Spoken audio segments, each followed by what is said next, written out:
you've ever found yourself overreacting in a stressful moment, and let's be honest, who hasn't? Maybe it's snapping at your kids, your team, or even yourself. This episode is for you. Mary Smith is a parent coach, speaker, and author of the Microstep Method, where she teaches overwhelmed parents how to lead themselves and their families with calm, clarity, and connection. In this conversation, we explore how your triggers are actually leadership signals, how to rewire your responses using neuroscience, and why the smallest moments, not the milestones, are what shapes lasting influence. Whether you lead at home or at work or both, this one will reshape how you show up. Welcome to the No Limits Leadership Podcast. We discuss ancient wisdom, real-world experiences, and the latest concepts on mastering leadership of self and others. If you're committed to maximizing your life and your impact on the world, you're home. I am very excited to be joined by my friend Mary Smith. She's a parent coach, speaker, and author who helps overwhelmed parents reconnect with their purpose and their children, one small intentional step at a time. As the creator of the Microstep Method, she blends neuroscience, mindfulness, and real-world parenting wisdom to create lasting change in family dynamics. She has 4 daughters of her own and has a gift for cutting through the noise and getting down to what works. So we're going to talk about self-leadership, leadership on the home front, and how that applies in all aspects of your life. Mary, thanks for being here today. Sean, thank you so much for having me. I'm so happy to be here. And I am really excited. We met through a speaking program, and I've been following your content, and it really hits home. You are the veteran here. I might be a veteran in the military, but you are the parent veteran with 4 amazing grown daughters now, and I have my own almost 5-month-old baby son that I'm trying to figure out. So I'm tuned into your content around parenting. And as I did that, and the more I read and saw it, I just saw so many parallels with leadership across the board. So that's why I knew we had to have you on. Yeah. So you have now 4 daughters, and how old is the youngest one? Because it's a good question. The youngest one just graduated from college. Wow, congratulations. Yeah, so she literally just finished it. It only went late because you probably saw my post. She was in they went to the NCAA Final Fours. They graduate, but then they don't really finish till they finish out their sports. But she literally just came home yesterday. That is it. Number 4. Wow, that's awesome. Yeah, so it's exciting. Well, let's just start with your Microstep Method. Why the Microstep Method when it comes to parenting? Yeah, so that's a great question. It depends on how much backstory I give you, but so briefly, 4 kids, which is obviously a lot and busy, but really whether you have 1 or 4, it still feels crazy. Because it fills up your time regardless. But I had, I came from some real trauma in my childhood, and my coping mechanism was perfectionism. So no one would really know. Like I went through life and did all the things that you're supposed to do and looked and checked all the boxes. And so I kind of thought parenting would be the same, right? You go, you win at it. My kids are never going to have like chocolate on their face or yell in a restaurant. And no. I just love that phrase, win at parenting. You're right. That's kind of the mindset you have. You're like, I'm going to, I'm going to be the best. We're going to do this. I'm never, you see the kids crying in the corner. You're like, not me, until your kid's crying in the middle of the plane. Obviously I say it facetiously, but that's kind of what perfection does when you're going through life. Like I'm going to get the best grades. I'm going to get into a good college. I'm going to get into a good business school. I'm going to do well. I'm going to get a good job. So, that was kind of my win at parenting. I sort of like saying that too. And then, you get into it and you find out, well, first of all, one of mine had medical issues and I had 4 children born within 5 years. So there was a lot going on. And as I mentioned, I had my own trauma. So you bring your crap to the table, and that's just the same in leadership. You bring all this stuff with you that become your stories. I call them parent traps in the parenting world. They become your stories and they drive how you parent. And unless you bring that awareness to the surface, it makes it very hard to change what you're doing because it all feels so right? Because as you know, it's all connected to the survival system. So with or without my baggage, I am a frenetic mover. Like I do 100 things at once. I move. I'm type A. I'm sure you're just the same. Like I'm always going 100 miles an hour. And so when we got into what I call my dark years, like we really did have some hard years. And, part of it was how I was handling it. part of it was that there were 3 in my family that were these natural athletes. And with that comes they were all good at school, but with that just comes a social life and it can be helpful, right? And one of them was tube fed for 6 years and in and out of hospitals. And, it was a completely different experience. So when they hit those tween years, it just got hard. The sibling rivalry got hard. My understanding of what to do got hard. And this is, empathy will come up. And it was a huge one. Just understanding my daughter's situation wasn't just about fixing it. It was about understanding it and understanding the impact it had on the family. So fast forward to them starting to go off to college, all in high school. And I decided to go into parent coaching. And my choice to go into parent coaching was, I'd always kind of wanted to go into psychology. I like that. I'd always study it. I did a lot of my own therapy because I did grow up with my own with stuff in my own house. I started to understand neuroscience more because once I started to understand how the brain worked, it helped me understand how I worked. And I was the one being mean to myself. Like, we can change our brain. We can change how we experience life. And what I realized is I was paying these therapists because my kid, especially the one with some medical issues, needed some help. So I was paying people out the wazoo. But, oftentimes I'll say, I was paying therapists, for me, for them, for the dog. Like, I would have hired her for the Roomba had it looked at me wrong. You know what I mean? It's like, whoever. It's like Oprah, right? It's like, you get a therapist, you get a therapist, you get a therapist. Exactly. Let's all get one. But what I really wish had happened is that one of them had kind of grabbed me by the shoulders and sort of said, you feel like you're giving 150%, Mary, but what if I were to tell you that it's not about doing more, that it's about doing it slightly differently some of the time, like changing how you do things, and not even all the time, some of the time. And that's what I wish had happened. So that's why I went into parent coaching, because I thought this didn't have to be this hard. Every time I have a client, and after, clients who are easy, who can change on a dime, and not everybody can, and maybe don't have the deep layer of issues that some people that come to me have. After 6 weeks, they're like, I'm living a completely different life. And so the reason I went into parent coaching and not therapy for kids is because I firmly believe that the parent is the change agent. Not always. Sometimes you have a lot going on. Sometimes you need therapy for children. Teens need their own therapist also, right? You're at a whole different level. But when these kids are little, there are certain emotional needs that they have. When they're not getting them all met, it shows up in different ways. And when we change, 99% of the time, they change. So on top of realizing that, knowing how frenetic I was, as I said at the beginning, like with or without my history, I am someone who just moves fast, trying to do 100 things at once.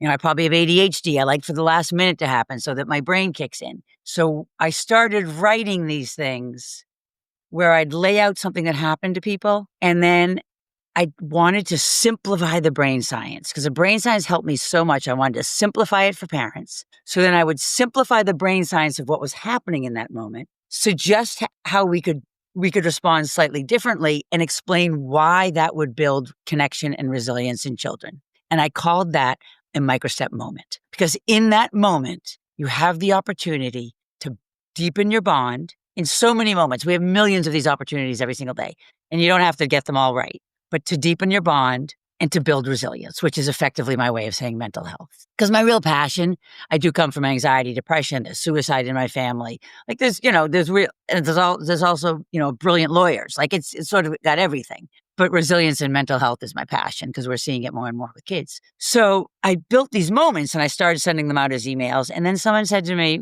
they're like, well, you want to write a book? You've got all your content. So then I put them all in the book. I sandwiched them with anecdotes of mine. I split them into sort of emotional needs of kids. So I have 8 moments per each, for connection and safety and curiosity and resilience or whatever. And then resilience isn't a need. Letting them struggle, for example, would be one of the buckets. And then I said to myself, okay, I've got this moment. And what people told me they really liked, what parents really liked, was when I had a script. And there's arguments out there. You can look it up. Some people say scripts are bad to give parents. Some people say they're good.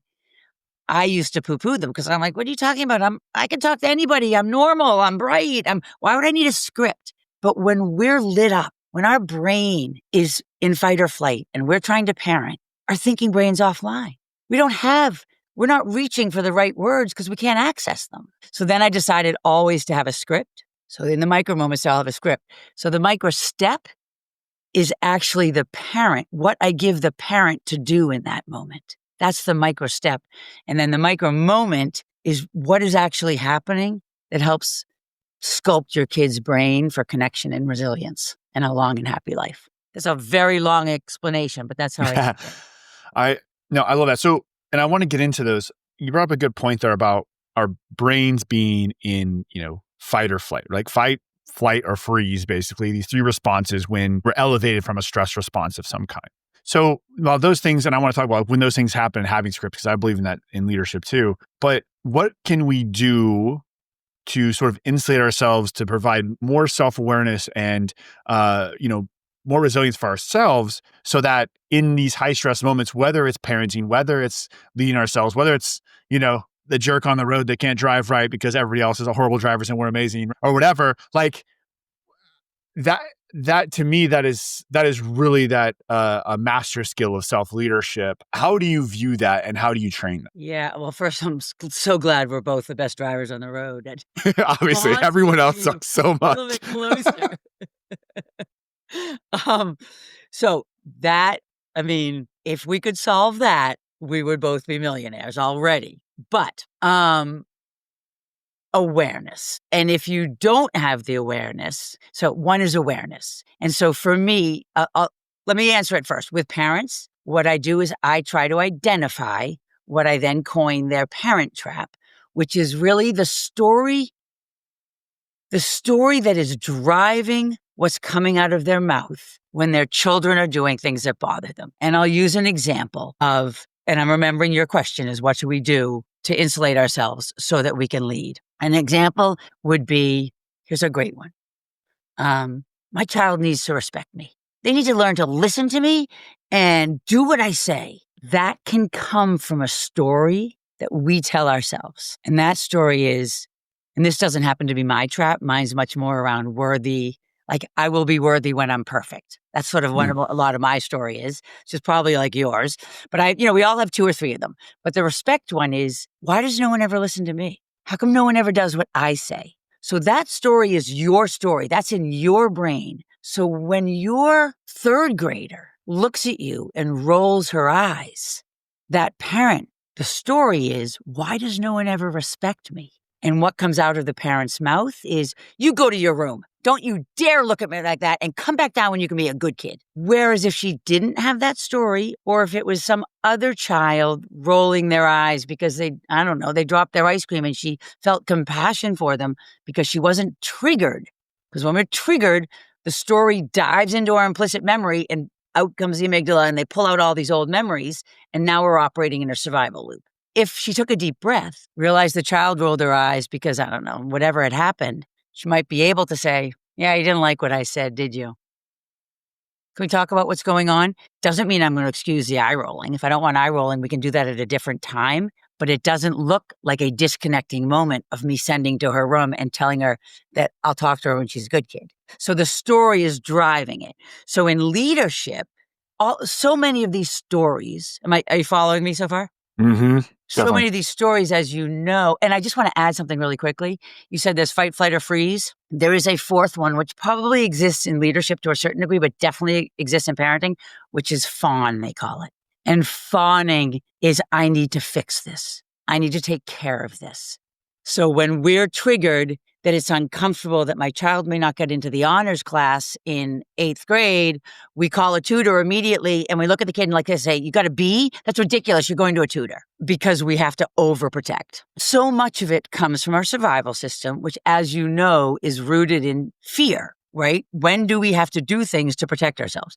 So, and these are very similar for leadership and for parenting. Fear of losing control, fear of not being respected, fear of not being good enough and worthy, fear of repeating the past. So the one thing that I do with the parents, to go back to my example, is help them understand what their traps are. So that if they know that when they're feeling disrespected, they're probably going to lose it, then we can come up with a tool to The tool may be, don't say anything, right? Or the tool may be, say, looks like you're really upset.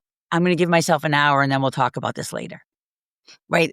There has to be a tool to stop that moment, because anything that's going to happen in that moment is not going to work. And I'm assuming leadership can be similar. And so when your nervous system is in survival mode, so is your leadership.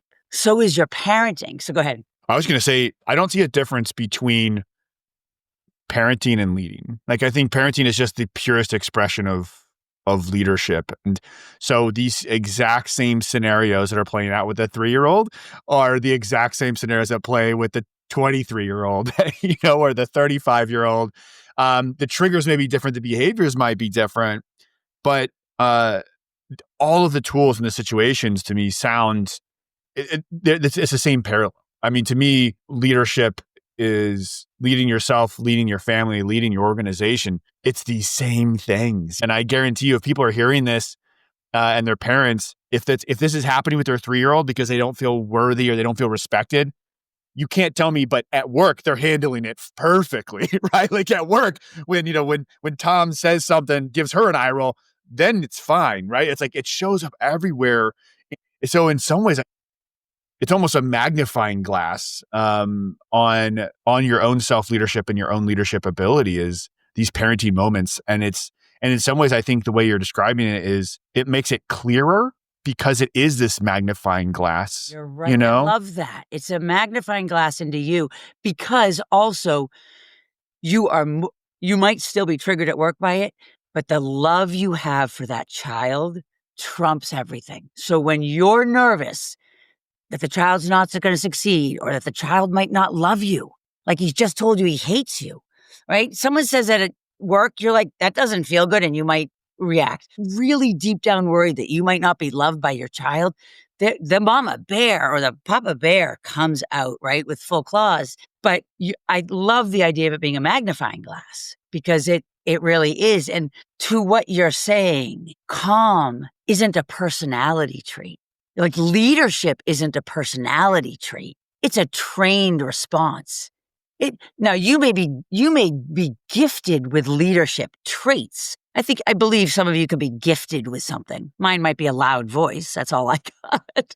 No, but you're gifted. That, back to your original question, what do we do? Calm is a trained response. So you have to train yourself.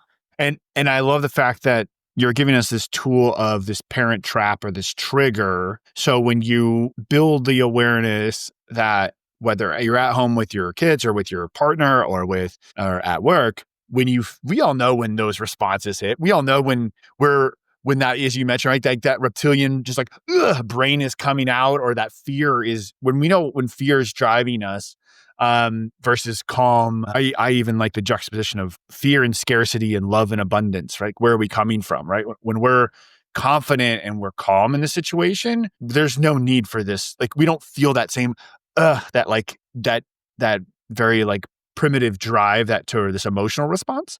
And so I love how you said, maybe make a note of that, right? When that happens, like, what is the story I'm telling myself that's driving this response right now? Because like, that's the work, right? Like that's where we need to head, is what I'm hearing from you. I can offer to anyone who's listening, and they're welcome to do it. And then they have to just email me and tell me we talked about this, because I don't have a page set up for them to go do it.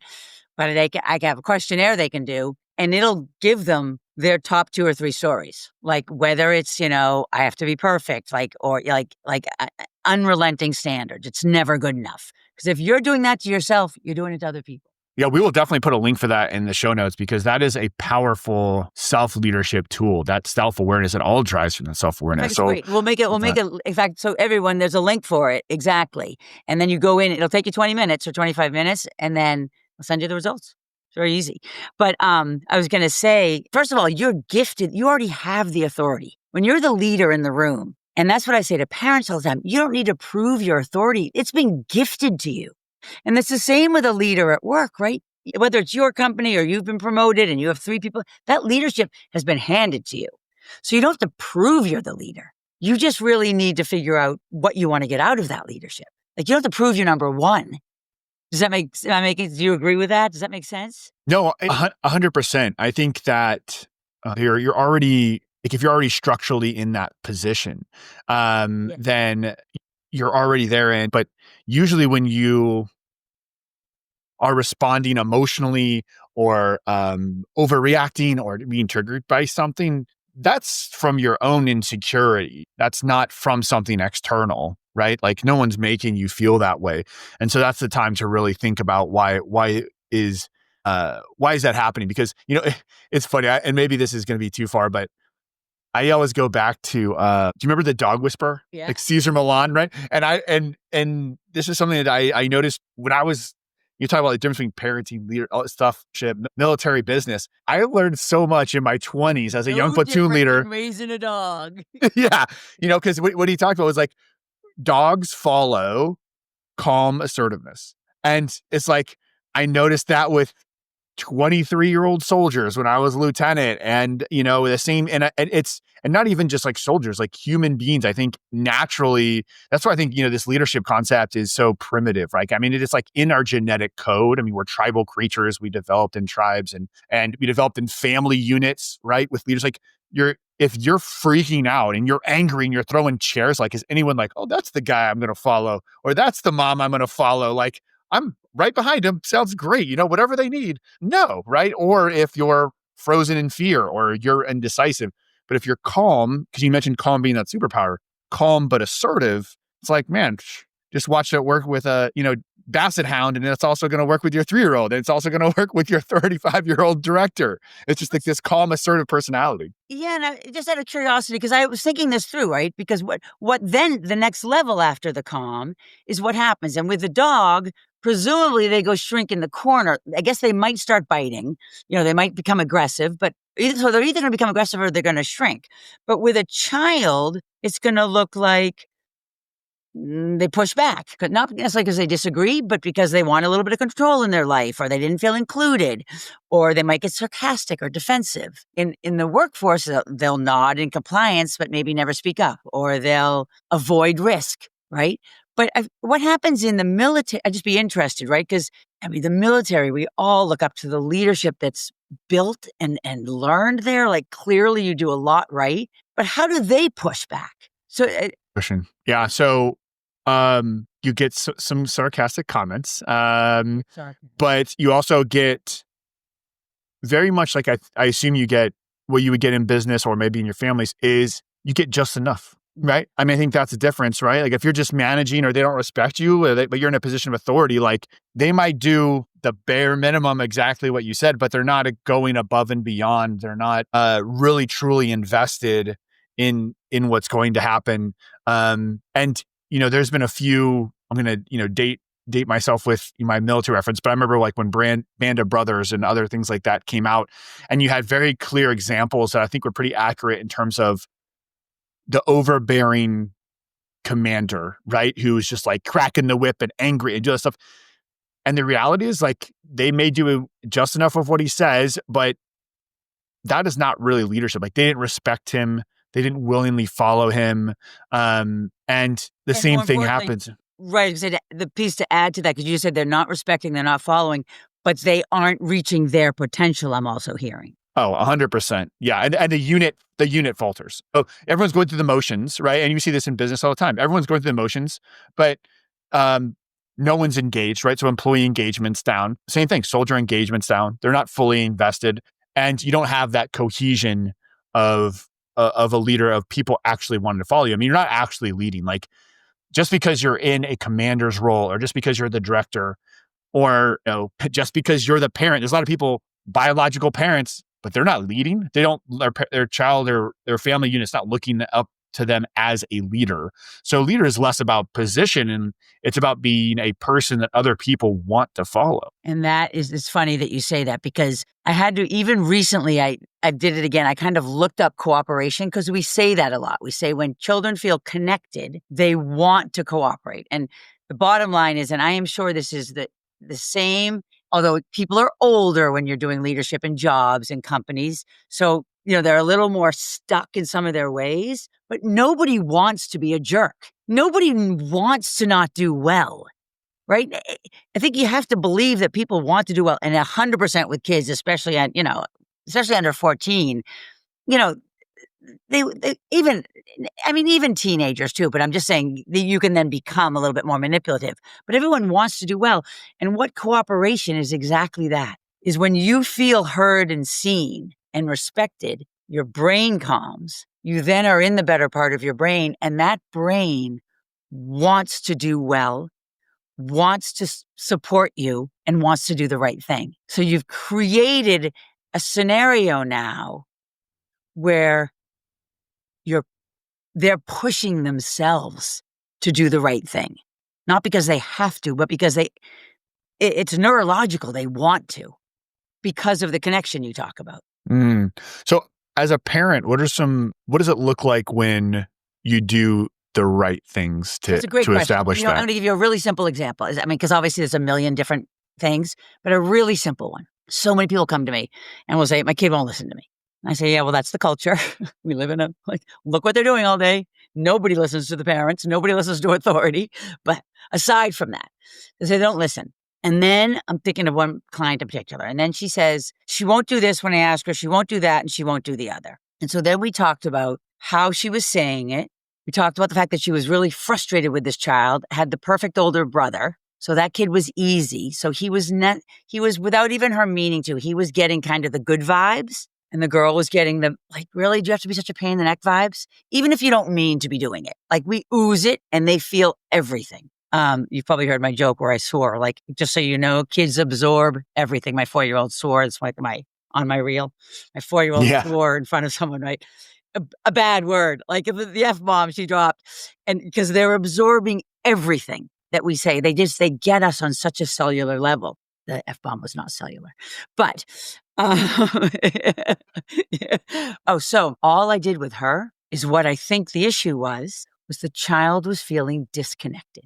The child was feeling that she was the difficult one. She's only tiny, right? I think also there were some issues of control. There were a couple other things going on, but I think my biggest concern was she was feeling unheard. She was feeling like the mom liked the other person better. And the mom was an amazing mother to both of them. This is not she was amazing. And so all we did in this particular case was switch the wording she was using when she was correcting the child, and for her to spend, I think it was 5 minutes twice a week, making sure that she was hearing what the child said and what I call parroting, which is really mirroring, but parroting back what she was saying so that the kid felt heard. So if the child would say, it's not fair, Johnny gets to do this, instead of saying, don't be ridiculous, he gets to do that because he got his homework done, right? She would say, sounds like it doesn't feel very good that Johnny gets to play on that right now and you have to finish your homework.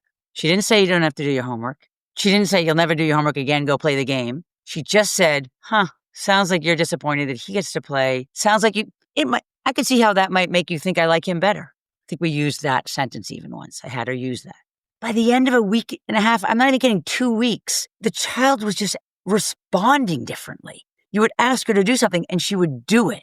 And then for the next 3 weeks, it was more about increasing control, giving her more control. And that was slightly different. But that's an example of the child feeling a disconnect. And I think of connection as a chain of links. And it's very normal. We rupture all the time, but they feel it. And usually when you're disgruntled with your child, or you're not feeling good, which you probably don't have quite yet with a 3-year-old, although they can get difficult. No, 5-month-old, right? 5-month-old, yeah. You're not going to feel it yet. Usually what we're feeling, even as a parent, is the pain of the disconnection that argument is causing. Because you said it earlier, we all want to be connected. And so we can add, if we have time before we go in, is just how you repair it. But that child is feeling the disconnection. So then when the mother's saying something, they're doing what you said. They're kind of being sarcastic, but without being sarcastic. They're saying, no, I'm not going to do that. I don't want to. I'm going to go do this. I'm going to ignore you. They're not articulating it because they can't. They're too young. But they're doing things to say, well, if you're not going to listen to me, I'm not going to do what you want me to do. You repair the connection. And it's not like it's 100% compared and you're good for the rest of your life. It's a rupture, repair. Get it right, practice it, get better at it. And then they grow up a year and you got to change everything you're doing anyways. Well, I think that connection piece as a principle is so important. I think of relationships, whether it's friends or with spouses, right? Sometimes feeling disconnected manifests itself in these other behaviors that you see in your other relationships too. So how do you leadership? And because you always think, oh God, shouldn't people just do what they're told? But that's what you're hearing everywhere where people like you in leadership are talking about is, why do I have to have empathy for my people working for me? And it's not that you have to run around telling them they're amazing. I'm not even sure you have to buy them all bean bags and snacks, which is what Google did or whatever. But it's somehow saying, I get it and I believe in you and I know you can handle this. Well, I think about that. You talk about the parodying or just like the mirroring, but the connection, I love the phrase, connection before correction, right? So connecting with someone. I use this story one time. One of the first times when I first got into business and I was giving a talk at a small chamber of commerce or a bunch of business owners somewhere. It didn't go over well. This story did not go over well first, but I told a story. I said, what I found is that doing business with Southern businessmen is a lot like working with Arab warlords.